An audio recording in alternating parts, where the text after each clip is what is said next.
Malam ke-20. Ketika malam ke-20 tiba, Syahrazad melanjutkan ceritanya. Aku mendengar bahwa sang khalifah bersumpah hanya akan menghukum mati sang budak, karena perbuatan pemuda itu dianggap dapat dimaafkan. Lalu ia berpaling pada Ja'far dan berkata, "Bawa kemari budak terkutuk yang menyebabkan semua ini, dan jika kau gagal, maka kaulah yang akan dihukum mati menggantikannya." Ja'far pergi sambil menangis, berkata pada dirinya, "Dua kali aku telah diancam dengan kematian. Tak ada lagi yang bisa kulakukan selain berharap bahwa Tuhan yang menyelamatkanku di kesempatan pertama akan menyelamatkanku kali ini. Demi Tuhan, aku tidak akan meninggalkan rumahku selama 3 hari, dan Tuhan yang Maha Benar akan melakukan apa yang Dia kehendaki." Maka, ia pun berdiam di dalam rumah selama 3 hari. Pada hari keempat, ia memanggil para kadi dan notaris, serta mengucapkan selamat tinggal pada anak-anaknya sambil meneteskan air mata. Pada saat itu, datanglah seorang utusan dari Khalifah, berkata, "Khalifah sedang sangat murka dan memerintahkan agar kau segera datang, karena sebelum matahari terbenam, kau akan digantung." Mendengar itu, Ja'far menangis, begitu pula anak-anaknya, para pelayan, dan seluruh keluarganya. Setelah selesai mengucapkan selamat tinggal pada yang lain, ia menghampiri putri bungsunya, yang ia cintai lebih dari anak-anaknya yang lain, untuk berpamitan. Ia memeluknya erat, mencium dan menangis saat perpisahan mereka. Di kantung putrinya, ia merasakan sesuatu yang bulat dan bertanya, "Apa itu?" "Sebuah apel, ayah," jawab putrinya. "Budak kita, Raihan, membawanya 4 hari lalu dan ia tidak memberikannya padaku sampai aku membayar 2 dinar kepadanya." Mendengar tentang budak itu dan apel tersebut, Ja'far merasa sangat gembira. Ia merogoh kantung putrinya, mengeluarkan apel itu dan segera mengenalinya, seraya berseru, "Ya Tuhan, penyelamat yang maha dekat." Kemudian ia memerintahkan agar budak itu dibawa. Ketika budak itu datang, Ja'far bertanya dari mana ia mendapatkan apel tersebut. Budak itu menjawab, "Demi Tuhan, Tuan, jika kebohongan bisa menyelamatkan seseorang sekali, maka kebenaran dapat menyelamatkannya 2 kali. Aku tidak mencurinya dari rumah tuan, istana, atau dari kebun Amirul Mukminin. 5 hari lalu, saat aku berjalan-jalan, aku masuk ke sebuah gang di kota dan melihat beberapa anak bermain. Salah satu dari mereka memegang apel ini, dan aku merampasnya serta memukulnya. Anak itu menangis dan berkata bahwa apel itu milik ibunya yang sakit. Ia ingin dibelikan sebuah apel, katanya, dan ayahku pergi ke Basra untuk membeli 3 apel dengan harga 3 dinar. Aku mencuri salah satunya untuk bermain. Aku tidak peduli dengan tangis anak itu dan membawa apel itu kemari. Kemudian putri kecilmu membayar 2 dinar emas untuk apel itu. Itulah ceritaku." Mendengar hal itu, Ja'far terkejut bahwa masalah besar yang menyebabkan kematian gadis itu berasal dari ulah budaknya sendiri. Ia merasa sedih karena keterlibatannya dengan budak itu, tetapi juga lega karena hidupnya terselamatkan. Ja'far kemudian menggenggam tangan budaknya, membawanya ke hadapan sang khalifah dan menceritakan kisahnya dari awal hingga akhir. Sang khalifah tercengang dan tertawa sampai ia terjatuh. Ia memerintahkan agar cerita itu dicatat dan disebarkan kepada rakyat. Tetapi Ja'far berkata, "Janganlah heran dengan kisah ini, karena ini tak kalah menakjubkan dibanding kisah Wazir Nuruddin dan Syamsuddin." Khalifah berkata, "Ceritakan padaku." Meskipun ia heran, apa yang bisa lebih luar biasa daripada kisah yang baru saja kudengar? Ja'far menjawab, "Aku tidak akan menceritakannya kecuali Tuan berjanji untuk tidak menghukum mati budakku." Sang Khalifah berkata, "Jika memang ceritamu lebih menakjubkan daripada yang baru saja kau ceritakan, aku akan mengampuni nyawanya, tetapi jika tidak, maka ia akan dihukum mati." Ja'far pun mulai bercerita, "Wahai Amirul Mukminin, bahwa dahulu kala di Mesir terdapat seorang sultan yang adil dan bijaksana. Ia mencintai kaum miskin dan sering duduk bersama orang-orang berilmu.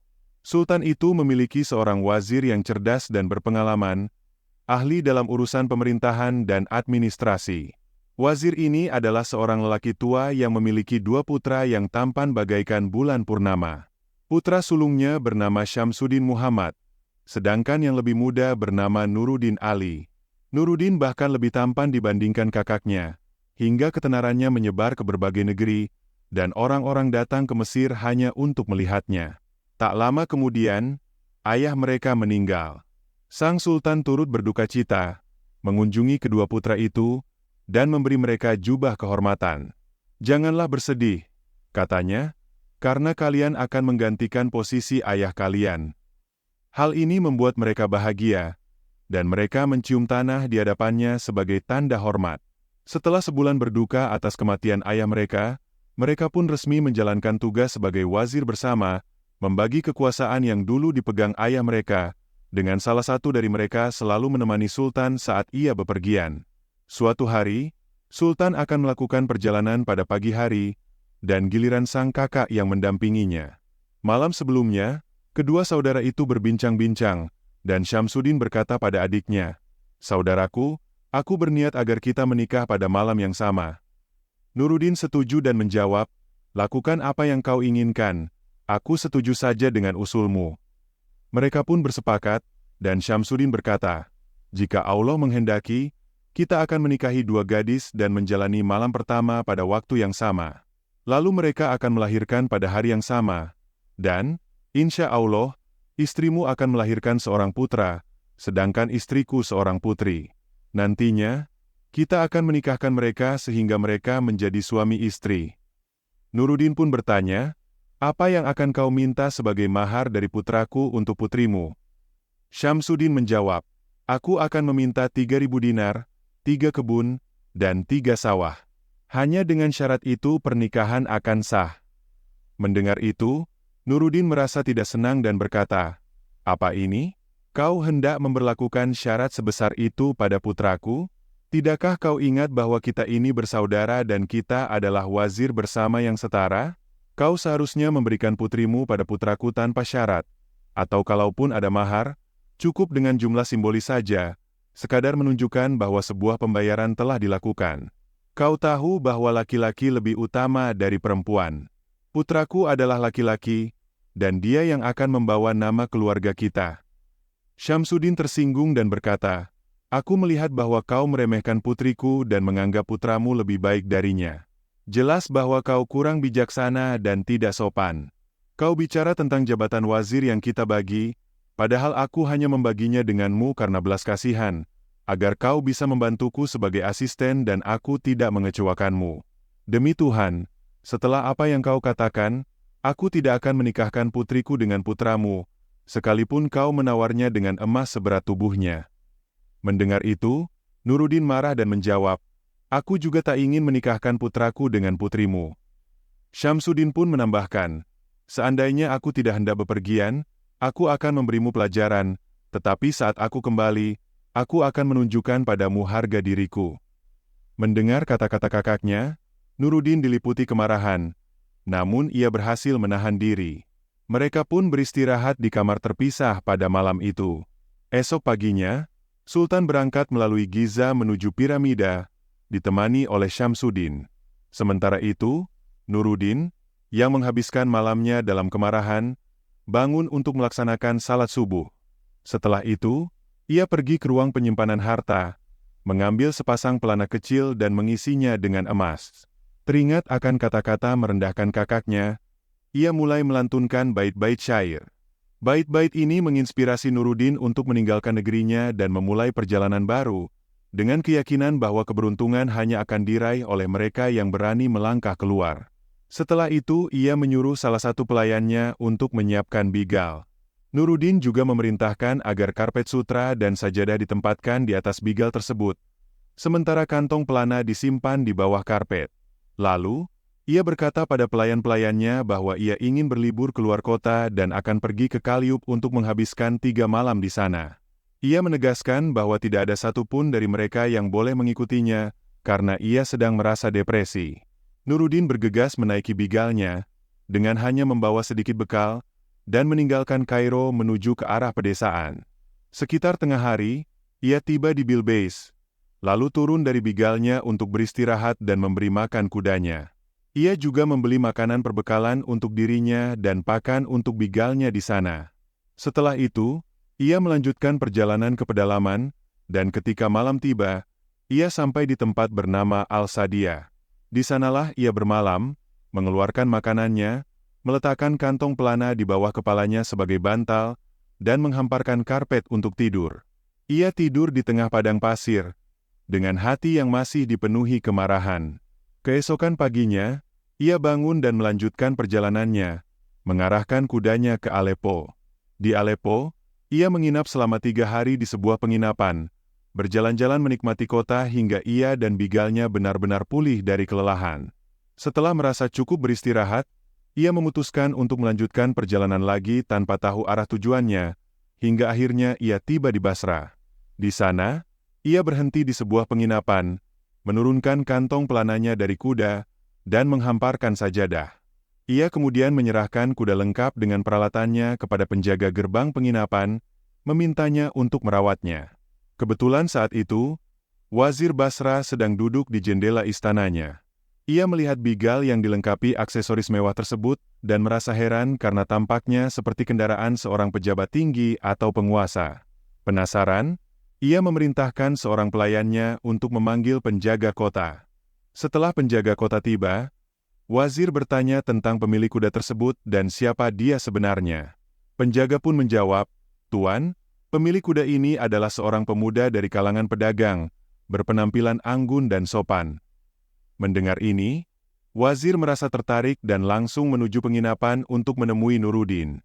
Saat Nuruddin melihat kedatangan Wazir, ia segera bangkit menyambutnya. Wazir itu menyambut Nuruddin dengan hangat, turun dari kudanya dan memeluknya, kemudian duduk di sampingnya. "Anakku," ujar Wazir, "dari mana kau berasal dan apa tujuanmu?" "Tuan," jawab Nuruddin, "aku berasal dari Kairo. Ayahku adalah seorang wazir di sana, tetapi beliau telah meninggal dunia." Lalu Nuruddin menceritakan kisah hidupnya kepada Wazir Basra tersebut, dari awal hingga akhir, menambahkan bahwa ia telah memutuskan untuk tidak kembali sampai ia mengunjungi setiap kota dan negeri. Mendengar kisah ini, Wazir berkata, "Anakku, jangan biarkan kesombongan merusak dirimu, atau engkau akan menghancurkan hidupmu. Dunia ini penuh ketidakpastian, dan aku khawatir waktu akan membawa kemalangan kepadamu." Wazir itu kemudian menyuruh pelayan-pelayannya untuk mengambil kantong pelana dan segala perlengkapan Nuruddin, lalu membawanya ke rumahnya sendiri. Ia memberikan Nuruddin sebuah kamar yang indah dan memperlakukannya dengan hormat, kebaikan, dan kasih sayang. "Anakku," kata Wazir, "aku adalah orang tua yang tidak memiliki anak laki-laki. Tuhan telah memberikan aku seorang putri yang cantik jelita, dan aku menolak banyak pelamar yang ingin menikahinya.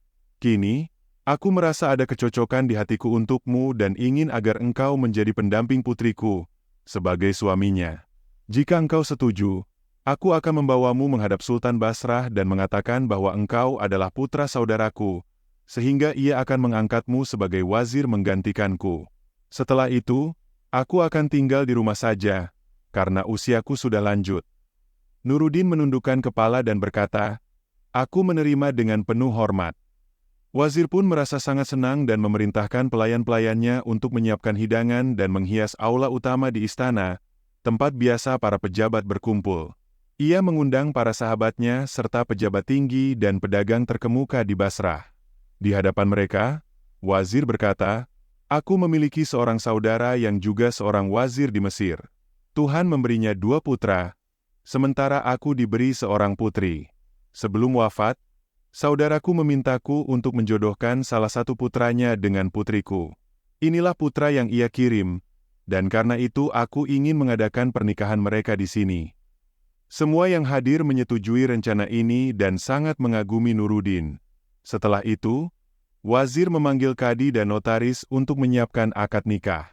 Setelah prosesi selesai, pesta dilanjutkan dengan aroma dupa yang dibakar, minuman manis yang disajikan, serta percikan air mawar untuk menyambut tamu.